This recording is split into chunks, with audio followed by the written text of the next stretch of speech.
പല വേഷങ്ങളിലും അവരെന്നെ കണ്ടിട്ടുണ്ട്. പത്രങ്ങളും പോലീസും പിടികിട്ടാപ്പുള്ളി എന്ന് വിശേഷിപ്പിച്ച ആ കള്ളൻ ഞാൻ തന്നെയാണ്. ഇനിയും എത്ര കാലം വേണമെങ്കിലും എനിക്ക് അങ്ങനെ സ്വതന്ത്രമായിട്ട് ജീവിക്കാം. ഈ കീഴടങ്ങൽ മനഃപൂർവ്വമാണ്. ഇല്ലെങ്കിൽ നിരപരാധിയായ ഒരു മനുഷ്യൻ ശിക്ഷിക്കപ്പെടും. കാരണം അമ്പലക്കാടനെ കൊന്നത് ഇൻസ്പെക്ടർ ശേഖർ അല്ല എന്നറിയാവുന്ന ഒരേ ഒരു സാക്ഷി ഞാൻ മാത്രമാണ്. കള്ളനാണെങ്കിലും മനസാക്ഷിയുള്ളവനാണ് സാറേ ഞാൻ. ഇൻസ്പെക്ടർ ശേഖരനെ രക്ഷിക്കാൻ നിങ്ങൾ കെട്ടിച്ചമച്ചുണ്ടാക്കിയ കഥ അല്ല ഇതെന്ന് കോടതി എങ്ങനെ വിശ്വസിക്കും? നിയമം കുറേയൊക്കെ എനിക്കും അറിയാം സാർ.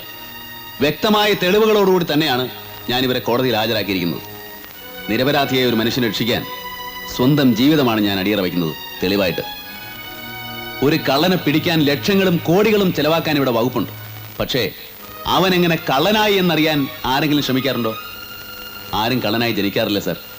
സാഹചര്യങ്ങളാൽ കള്ളനാക്കപ്പെടുകയാണ്.